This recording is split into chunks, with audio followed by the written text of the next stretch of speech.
అతిపెద్ద షాపింగ్ ప్రపంచం సిఎంఆర్ మన నంద్యాలలో ప్రముఖ సినీ తారలచే డిసెంబర్ 6న గొప్ప ప్రారంభం.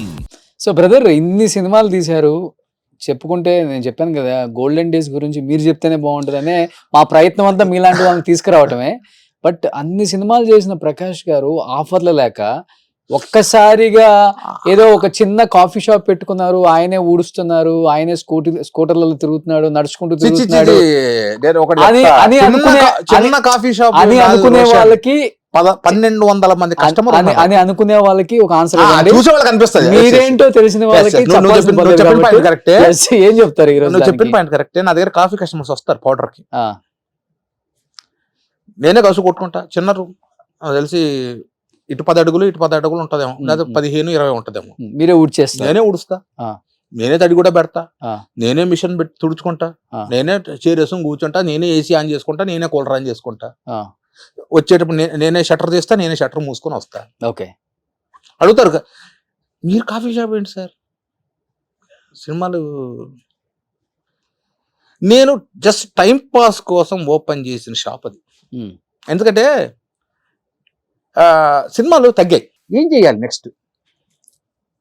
జబర్దస్త్ చేసే తర్వాత 2015 నుండి 2018 దాకా జబర్దస్త్ చేశాను. దాదాపు మూడేళ్ళు, దాదాపు 180 ఎపిసోడ్ల దాకా స్కిట్లు దాకా చేశాను. అది అయిపోయింది. నెక్స్ట్ ఏంటి? సినిమాల మన ఏ డైరెక్టర్ కలవడు, మనం పోయిన ఇంటర్వ్యూ దొరకదు, ఏం చేయాలి? అది మా నాన్న ఒక సామెత అన్నాడు కన్నడలో, కసా నుండి రసా దిగిಬೇಕು అంటే కసువు నుండి రసం పెండాలి, వాడు మొగోడు. ఊడుస్తాను చూసారా, దాని నుండి పిండితో రసం దిగాలి బయటికి, మొగోడు. అయితే రాళ్ళు కొట్టి బతుకు. ఒకరి ముందు తప్పు చేస్తే తల ఉంచు, తప్పు చేయకపోతే తల ఉంచు. ఇది మా నాన్న. ఎందుకంటే మా నాన్న తెలుసుంటుంది, మా నాన్న ఎస్పీకి రిటైర్డ్ అయ్యారు. సరే ఏం చేద్దాం. ఇప్పుడు ఓ స్టార్ హోటల్ ఓపెన్ చేసేంత కెపాసిటీ మనకు లేదు. ఓపెన్ చేసామనుకో, అప్పు చేసే పప్పు చేసే ఏదో చేసామనుకో, నడుస్తుందో లేదో తెలియదు. ఈ గుప్పెట్లో ఎంత పడితే అంత పట్టుకోవాలి, ఎక్కువ పట్టుకుంటే జారిపోతుంది. సో నాకు తగ్గట్టు ఏం పెట్టాలి? ఫస్ట్ టిఫిన్ సెంటర్ పెడదాం అనుకున్నా. టిఫిన్ సెంటర్ పెడదాం సినిమాల ఆఫర్లు తగ్గిన తర్వాత వచ్చిన ఆలోచనలు. అంటే నాకు తినడానికి ఉండడానికి ఎటువంటి డోకా లేదు. బ్రహ్మాండంగా నీలాగా రోల్స్ రాయర్లో తిరగలేరేమో కానీ, రేంజ్ రోవర్లో తిరగలేరు కానీ, మహేంద్ర ఎక్స్యూవీ ఉంది. నాన్న సంపాదించాడు కదా బాగా. మా నాన్న ఏం సంపాదించాడు అనుకుంటా? మా నాన్న చచ్చిపోయే టైంకి ఎస్బీఐలో ఎస్పీగా మా నాన్న ఒకటే అనేవాడు, సర్వీస్ బుక్ లో రెడ్ ఇలా ఫుల్ స్టాప్ కూడా ఉండకూడదు అని పాలసీ అయింది. ఇట్లా రెడ్ మార్క్ ఉండకూడదు. మా నాన్న చచ్చిపోయే వరకు ఆయన సర్వీస్ బుక్ లో ఇట్లా రెడ్ చొక్కలేదు. మా నాన్న చచ్చిపోయేటకి ఆయన బ్యాంక్ బ్యాలెన్స్ 7 లక్షల రూపాయలు ఎస్బీఐలో. గుంటకల్లో 83లో 82లోనో ఎంఐజీ క్వార్టర్స్, ఎల్ఐజీ క్వార్టర్స్ అని మీకు ఐడియా? దాంట్లో ఎంఐజీలో ఒక ఇల్లు. మరి ఆనందపురంలో 400 ఎకరాలు ఉంటుంది మీకు అంటారు. ఎవరంటారు? 400 ఎకరాలు రమ్మను, బ్రహ్మాండం దూనుకుంటా. 440 అది 150 ఎకరాలు ఉండేది. 150 ఎకరాలు మా తాతకు. ఆయనకు 3 మగపిల్లలు. పంచిది ఎంత వస్తుంది? ఒక్కొక్కరు 50 ఎకరాలు. నాకిద్దరు, మా నాన్నకి 2. ఎంత వస్తుంది? 50, 25.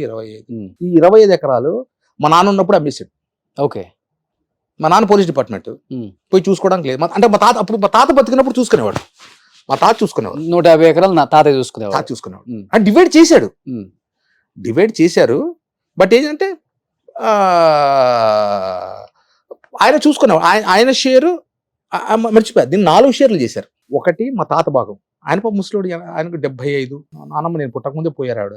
ఒక వంట వాళ్ళని పెట్టుకుని పొలంలో చూసుకునే ఆయన షేరు, మా నాన్న షేరు చూసుకునేవాడు. అంటే నాకు తెలిసి 150లో 4 భాగాలు ఇవి చూసుకునేవాడు. ఆయన పోయాక ఒక చిన్న పిల్లలు మాత్రం వాళ్ళు ఇప్పటికీ పొలాలు చూసుకుంటున్నారు. ఇది మన నాన్న ఇప్పుడు కౌలుకి ఇస్తాం. ఐడియా ఉంది? కౌలు గుత్తలు అంటారు మా సైడ్, రాయలసీమ సైడ్. పోయినప్పుడు స్వామి అంతా మేము బ్రాహ్మణులు. ఒకటి స్వామి పండలేదు స్వామి, ఈసారి పురుగు కొట్టేసిన స్వామి, అది స్వామి, ఇది స్వామి. 10,000 ఇచ్చే చోట 3,000 వాడు ఒకసారి ఐపీ ఎత్తారు. మా నాన్న ఏంద్ర ఈ పెంట మొత్తం ఏం చేశాడు, మా చిన్నానికి అమ్మేశాడు. మా చిన్నాన్న పిల్లలే కొనేసుకున్నారు. ఆ డబ్బుతో అనంతపురంలో ఒక ఇల్లు కొన్నాడు. అది ఇప్పుడు ప్రజెంట్ మా అన్న ఉన్నాడు డాక్టర్. అన్న నా కష్టాలు సుఖాలు మా అన్నతో పంచుకుంటాను, ఎవరు నాకు ఇబ్బంది చూడు అన్నీ ఆయనతో పంచుకుంటారు. సో ఆ ఇంట్లో అనే ఉంటాడు. మేము ఇప్పుడు డివైడ్ అవ్వలేదు ఆ ఇల్లు. ఇప్పుడు ఆ ఇల్లు ఒక 2.5 కోటి ఉంటుంది. అనంతపూర్ సెంటర్లో ఉంటుంది ఇల్లు. అంటే మా నాన్న 180 తాటితీలది ఇల్లు. అది ఎప్పుడు ఒక 80-90 ఏళ్ళ కింద ఇల్లు అది. ఓకే. దాన్ని కొని దాన్ని రీమోడల్ చేశాడు. తర్వాత మా అన్న దాన్ని రీమోడల్ చేశాడు. సో దాంట్లో అన్న ఉంటాడు. మా నాన్నగారు పాపం కష్టపడి ఆయనకు జాండీస్ వచ్చినప్పుడు పాపం ఆ ఇల్లు అక్కడ కూర్చొని ఆ ఇల్లు అన్ని దాన్ని రీమోడల్ చేయించుకున్నాడు. అప్పటి బేతం చెర్ల స్టోన్స్ వేయించి. సో దాన్ని అమ్మకూడదు. బట్ ఇంకా బిజినెస్ చేయాలన్నది మీ ఐడియానే? నా ఐడియా. ఓకే. నాకు ఆ తర్వాత అనిపించింది, ఏంటి సినిమాలు లేవు, ఇంట్లో ఖాళీ కూర్చున్నా, ఏం చేయాలి. టిఫిన్ సెంటర్ అంటే ఒక మనక వంట రాదు సరిగ్గా. వాడు ఇప్పుడు ఆ దోశ వేసే అతను కాఫీ పెట్టి అతను రాలేదనుకో, నేను లేకపోతే షాప్ క్లోజ్ చేయాలి, అంతే కదా. సరే అది మన చేత కాదు. కిరాణా షాప్ అంటే మనకు రాదు. ఎక్కడి నుండి వస్తాయి సోపులు, ఎక్కడి నుండి తెప్పియాలి, బియ్యం ఎక్కడి నుండి తెప్పాలి, చింతపండు ఎక్కడి నుండి తెప్పియాలి తెలియదు. ఏంటి అప్పుడు మణికొండలో మా రిలేషన్ ఒకతను ఉండేవారు, నాకు దూరం పెద్దనాన్న అవుతారు. వాళ్ళు కాఫీ పౌడర్ కోసం వస్తే అమీర్పేటకు రావాలి, లేకపోతే మోతీనగర్ రావాలి. ఆయన ఎప్పుడన్నా మా ఇంటికి వచ్చినప్పుడు ప్రకాష్ 2 కిలో కాఫీ పౌడర్ తెచ్చివాడు. మోతీనగర్ కాఫీ పౌడర్ షాప్ ఒకటి ఉండదు, చంద్ర కాఫీ వర్క్స్ అని, అక్కడి నుండి తీసుకెళ్ళేవాడు. ఒకసారి అడిగా, లేదు అక్కడ అన్న, లేదబ్బా అన్నాడు. అప్పుడు ఎందుకు మనం కాఫీ పొడి షాప్ ఓపెన్ చేస్తే ఏమవుతుంది, అక్కడ పడింది విత్తనం. 2019 ఏప్రిల్ 11th ఒక 4 నెలలు 3 నెలలు తిరిగా, ఇటువంటి షాప్ ఏమైనా ఉందా అక్కడ. నాకు తెలిసి మణికొండ 16 కిలోమీటర్ రేడియస్లో అక్కడ షాప్ లేదు. మోనోపాలి అంటారు చూడు, పెడితే మనమే. సీడ్స్ ఎక్కడ నుండి వస్తాయి అసలు, ఏంటి కాఫీ పొడి అంటే ఏంటి. మన ఇప్పుడు మా ఇంట్లో 60-40 అని తాగుతాం. 60-40 అంటే ఏంటి, అడిపోయి అన్న 60-40 అనగానే ఇచ్చేవాడు. అసలు 60-40 అంటే 60 ఏంటి 40 ఏంటి. దీనికోసం మా ఫ్రెండ్ అన్నాడు చంద్ర కాఫీ వర్క్స్, ఆయన దగ్గర కూర్చొని ఆయన 4 రోజులు చూసుకొని ఆయన సీట్స్ ఆయన చెప్పాపం ఆయన హెల్ప్ చేశాడు. అప్పుడు మణికొండలో 2019 ఏప్రిల్ 11th షాప్ ఓపెన్ చేశారు. అలా పెట్టిన కొత్తలో అందరికి షాక్ కాదు, అంటే చూసిన మిమ్మల్ని ప్రేమించిన సినిమాలో ఎప్పుడన్నా రోడ్లో పోయాడు, ఏంటి ఇక్కడ ఉన్నాడు సార్, ఏంటి సార్ ఇక్కడ, అంతేనండి కాఫీ షాప్. ఏంటి సార్ కాఫీ ఇప్పుడు మీద, నాదేనండి సార్. సినిమాలు ఏమండి, టైంపాస్ కోసం పెట్టి. అలా స్టార్ట్ అయింది. ఒకరోజు 50 రూపాయలతో వెళ్ళా, ఓ రోజు ఉత్త చేతులతో వెళ్ళా.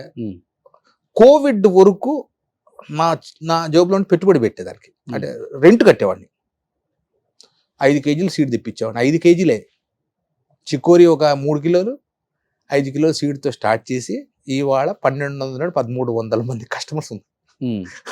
మీరే వెళ్ళి డెలివరీ ఇస్తారా? నేను డెలివరీ ఎవరికి ఇస్తా, సీనియర్ సిటిజన్స్ 70 దాటిన వాళ్ళు మాత్రమే అక్కడ ఉండి, పిల్లలంతా అమెరికాలో ఉండి కార్ లేదు ఏమీ లేదు అన్న వాళ్ళకి 1/2 కిలో అయినా ఇంటికి తీసుకెళ్లి 5 కిలోమీటర్ కానీ 10 కిలోమీటర్ రేడియస్ లో ఉన్నా కానీ ఇచ్చేసి వస్తా.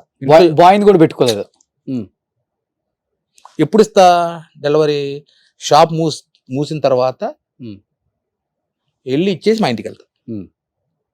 అందుకే నా షాప్కి నేను కార్లో స్కూటర్లోనే వెళ్తా.